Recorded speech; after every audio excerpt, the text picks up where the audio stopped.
السلام عليكم ورحمة الله وبركاته، يا أهلا بيكم في فيديو جديد. وحشتوني جدا. النهاردة يومنا مختلف جدا ومليان تفاصيل، هنقضيه مع بعض بكل حب.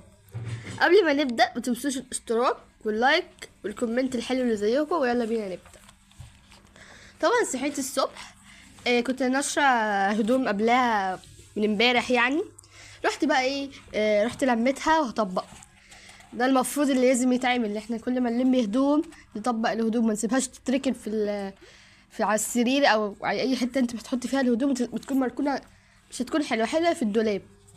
يعني كل ما نطلع غسيل نطبقه ونحطه في الدولاب. يا جماعه اهو نطبق طبعا كل غسيل اللي انا نشرته. تمام. طبعا يعني نغسل من هنا، نشرب من هنا، ونطبق يعني. ما نسيبش اي حاجه تتركن. هما الثلاث خطوات دول ما نسيبهمش يتركن. ما نسيبش مثلا الهدوم على الحبل بالايام، ما نسيب الهدوم مرميه قبل مش في الغساله، مش هنغسلها بالايام برضو، ولا نسيب الهدوم ما تطبقش. لازم بعد ما نعمل الغسيل نطبقها، نحطها في الدولاب. بعد كده مثلا ترش عليها برفان من على الوش كده عشان تدي ريحه حلوه قوي. تمام. او مثلا مكعب مسك او حاجه كده بيدي ريحه حلوه قوي للهدوم. بطبق زيك معاكم يا جماعه. انا طبعا ده كان بعد ما روتين مسائي كده خفيف كده. يكون بقى قلت النهارده بقى يكون روتين خفيف كده على قلوبكم. تمام. طبعا لو عجبكم الفيديو متنسوش تدوسوا اللايك والاشتراك في القناه وتفعيل زر الجرس، يعني حاجه مش هتاخد منكم وقت. وتسيبوا لنا كومنت حلو كده انتوا عايزين ايه الفتره الجايه.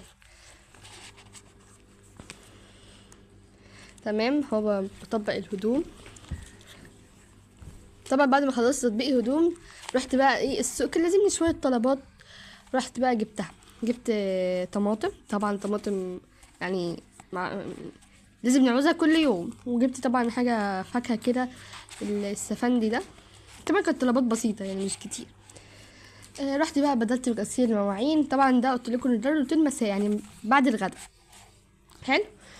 غسلت طبعا مواعين الغدا اهو. طبعا ما بحبش طبعا اسيب مواعين اي وجبه تحط في الحوض الساب يعني، ما كسلش يعني. طبعا شايفين. طبعا بحب اغسل قوي بالسلك ده. شايفين مطلع رغاوي زي الاسبونج بالظبط.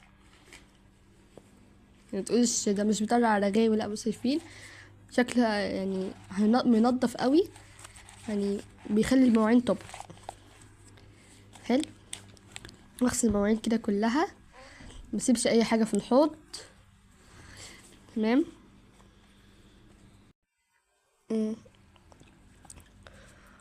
بغسل طبعا المواعين كلها، ما اسيبش مواعين اقول خلاص بقى غسلت الاطباق اسيب بقى الحلل والحاجات دي بكره، لا، نغسل كل حاجه، الاطباق بالحلل بكل حاجه. ما نستصعبش الامور، عشان تصعبيها هتلاقي الامور صعبه. وانت لو غسلتيها هتلاقي يعني ما كملتيش يعني لو سبتها لبكره ممكن تتكوم عليكي مواعين، والدهون تكون لازقه فيها اكتر، هتتعبك وانت بتغسليها. فانت بتقولي هغسل الحاجات السهله واسيب الصعب بعدين، لا، نغسل كله اول باول. بغسل المعالق. طبعا لازم المعالق تتغسل كويس، عشان المعالق طبعا بتتحط يعني بتكون ملطعه، لازم نغسلها كويس. تمام. نغسلها كويس جدا تلمع كده، تكون عامله زي المرايه. والكوبش بقى وكل يا جماعه يعني في الشتا ده الواحد بيحب يغسل بميه سخنه عشان البرد بقى، وانتوا عارفين.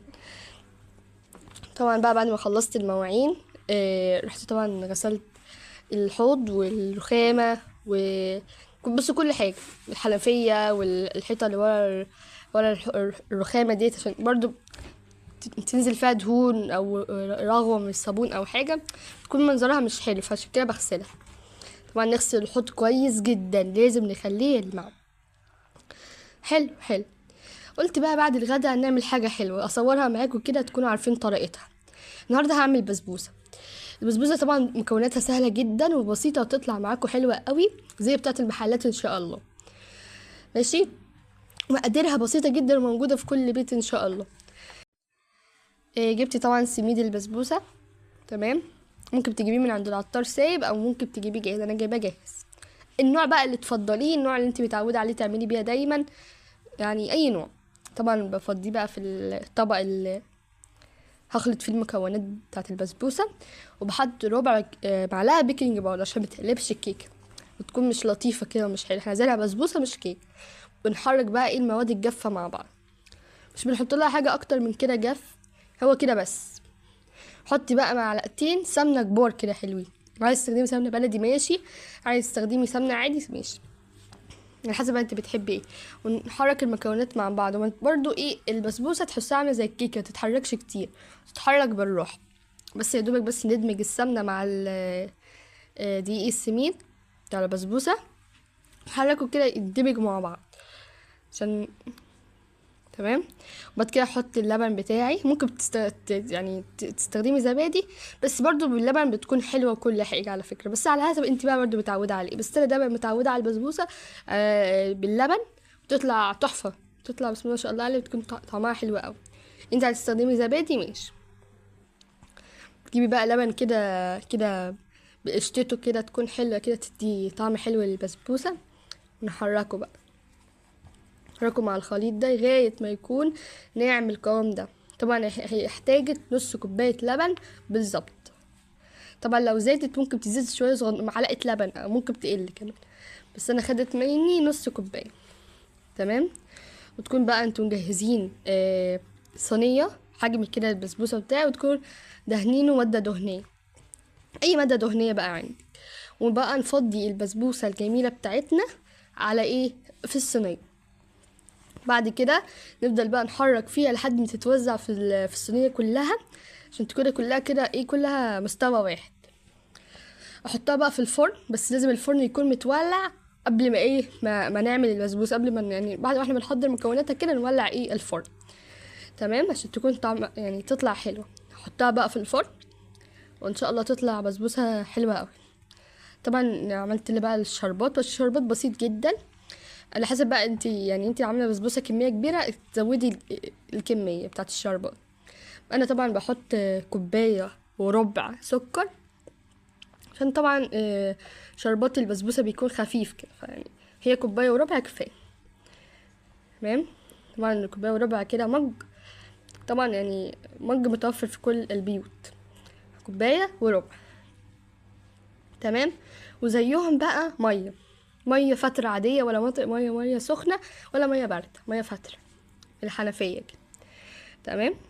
بعد كده نحطه على النار يغلي مع بعض.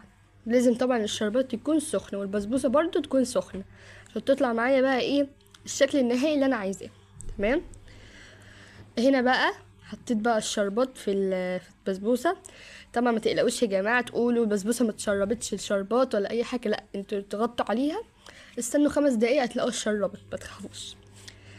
وانا هوريها لكم دلوقتي. شايفين الشربت وبقت جميله جدا، شايفين تتقطع بسرعه جدا، مرمله وناعمه جدا، طالعه معانا ناجحه جدا زي بتاعه المحلات ولا غلطه.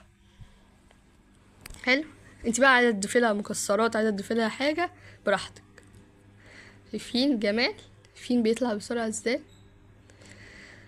جيبي بقى الطبق اللي انت هتقدمي فيه تغرفي بقى، تحطي مكسرات ماشي، تحطي اي حاجه. شايفين يا جماعه طعمها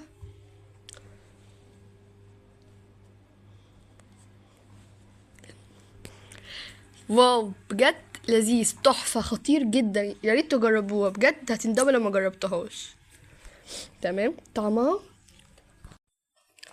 يا جماعه طبعا يعني كان روتين بسيط كده خفيف، حبيتش اتقل عليكم بقى، قلت بقى اللي صاحي بدري وكده فايه يحب يسمع روتين خفيف كده بسرعه، فايه حبيت اعمله لكم. طبعا روتين مسائي كده خفيف وحلو، يا رب يكون نال اعجابكم. ولو حبيتوا الفيديو متنسوش تضغطوا زر اللايك وكمان الاشتراك، وتفعلوا زر الجرس عشان يوصلكوا كل جديد. واكتبوا لنا بقى في الكومنت ايه الفيديوهات اللي انتوا عايزين في الفتره الجايه نعملها لكم، روتينات مسائيه صباحيه اي حاجه. باي بقى، والسلام عليكم ورحمه الله وبركاته.